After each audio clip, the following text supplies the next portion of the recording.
শেষ বাঁশি বাজতেই যেন থমকে গেল সময়। গ্যালারির এক প্রান্তে স্পেনের উল্লাস, অন্য প্রান্তে নিস্তব্ধতা। সেই নীরবতার মাঝেই দাঁড়িয়েছিলেন লিওনেল মেসি। কয়েক মুহূর্ত আগেও যিনি ছিলেন আর্জেন্টিনার শেষ আশা, শেষ বাঁশি বাজার সঙ্গে সঙ্গেই তিনি হয়ে গেলেন ভেঙে যাওয়া এক স্বপ্নের প্রতীক। চোখে জল আর আটকে রাখতে পারলেন না আর্জেন্টিনার অধিনায়ক।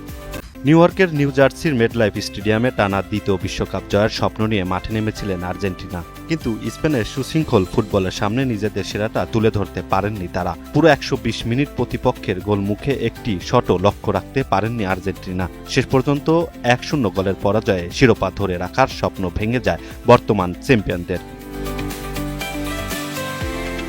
শেষ বাঁশি বাজার পরও সতীর্থদের সান্ত্বনা দেওয়ার চেষ্টা করেছিলেন মেসি, কিন্তু নিজের ভিতরে ঝড় আর সামলাতে পারেননি। কিছুক্ষণ মাথা নিচু করে মাঠে দাঁড়িয়ে থাকলেন। এরপর অশ্রু গড়িয়ে পড়ল তার চোখ বেয়ে। গ্যালারিতে তখন স্পেনের উৎসব, আর মাঠের মাঝখানে নীরবে ভেঙে পড়ছেন ফুটবল ইতিহাসের অন্যতম সেরা খেলোয়াড়। এই টুর্নামেন্টে মেসি শুধু অধিনায়ক ছিলেন না, ছিলেন আর্জেন্টিনার সবচেয়ে বড় ভরসা। গোল করেছেন, সুযোগ তৈরি করেছেন, কঠিন সময় দলকে সামনে থেকে নেতৃত্ব দিয়েছেন। কিন্তু ফুটবল সবসময় রূপকথার সমাপ্তি লেখে না। ফাইনালের রাতে সেই নির্মম সত্যই সামনে এলো।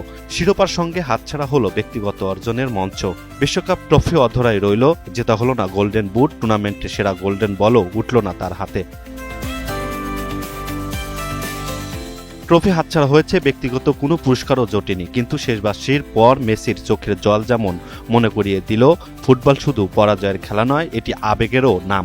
সেই অশ্রুসিক্ত মুহূর্তই হয়তো এই বিশ্বকাপের সবচেয়ে স্মরণীয় ছবিগুলোর একটি হয়ে থাকবে, যা দীর্ঘদিন ধরে নাড়া দিবে ফুটবল প্রেমীদের।